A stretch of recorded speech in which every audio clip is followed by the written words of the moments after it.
What's up mga kaibigan? Ginagawa mo!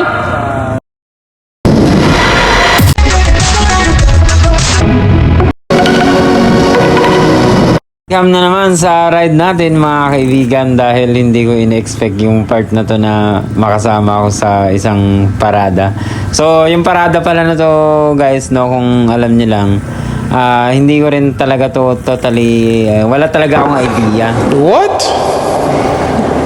Bro, what are you talking about, man? Nakaparada kanina. Yung parada na hindi ko inakala na akala ko lang talaga. Grabe. So matindi. Hindi ko talaga kaya explain kung anong meron. Kaya ang ginawa ko na lang, tumabi ako. Tapos merong nagpalakad-lakad pa sa bandang unahan. Gusto ko sana mag-escort, kaso nga lang, sa isip ko parang hindi naman ako bilong. Naisip ko talaga parang hindi naman talaga ako bilong. Kaya kung napapansin niyo yung mga naglalakad sa bandang unahan ko, parang wala lang sa kanila eh. Kaya ginawa ko na lang, so gilid-gilid na lang ako hanggang sa inabutan na ako ng hiya. Kaya nakatingin kasi si Idol sa akin eh. Nung tinignan niya ako, kala ko tinitingnan yung tao pala sa likod ko.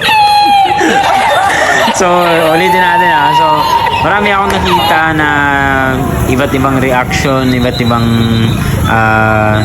palaisipan yung mga iniisip ng iba. Kasi para kasing kinasal yung malapit na part pa, talaga grabe, nakakabaliw. Kasi hindi ko ma-explain eh. Ang hirap.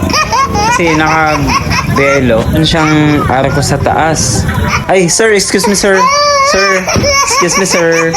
Sir, excuse me. Excuse me, sir. Sir. Sir. Sorry guys. Kasi dumaan yung si sir yung nakabilaw. Ayun, balik tayo. Yun sa... Talagang ang hirap ipaliwanag yung na to, yung sitwasyon na to. Kasi grabe talagang parada na to kasi may aso, may motor. Ano ba? Kahit ako nagugulo na rin ako. Meron pa naka-green. Alam niyo na yan, nag-deliver. Di ba? O ito pa, meron pang isa. Si Madam. Actually maganda to eh. No? Oo nga, maganda nga. Anyways, balik tayo no. So, nadi-focus tayo sa sobrang dami ng cotton na suot ni Madam.